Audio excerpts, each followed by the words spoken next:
The Suicide Squad. I'm ready for the tomatoes to be thrown at me even more for this, but it's a Marvel movie. Makes sense given, he's a literal director of Marvel movies, but yeah, cookie cutters under the context of them weirdly reusing Deadshot, Harley isn't as interesting as the last Squad movie, and Peacemaker, going off of just the movie and not the show I haven't touched, is one of the most overrated characters I've seen ever.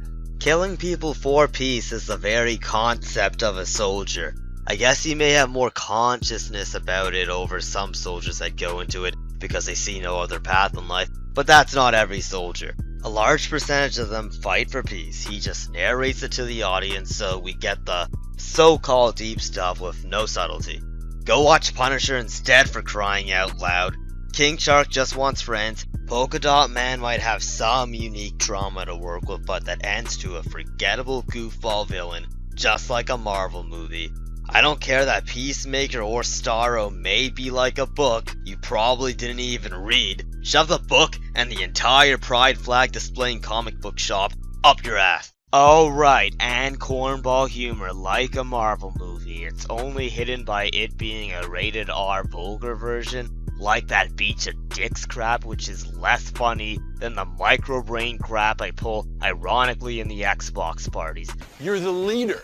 You're supposed to be decisive. And I've decided that you should eat a big bag of dicks. How's that? If this whole beach was completely covered in dicks, and somebody said I'd eat every dick until the beach was clean for liberty, I would say no problemo. Why would someone put penises all over the beach? Who knows why madmen do what they do? Yeah, that's not funny. That's not the kind of humor we do on this show. Hell, there's a decent amount of shit posts that are way funnier than that. I'd rather listen to someone say the N-word for the 82nd time than whatever that was supposed to be. It may be able to get a slight chuckle at generous best due to how bad the attempt at humor was, but if you genuinely found that funny, then you're mentally 12.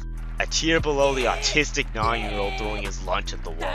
I know I may sound over negative on this film, but it isn't bad, but it's beyond me how this was called a masterpiece by people. Don't even lie to yourself and say it was better than the first just because a bunch of YouTubers told you so. It left far less cultural impact than the last, where it sold a shit ton of Harley Quinn and Leto costumes. I guess the looks of most people who hold it to such a high standard says enough. No fucking way.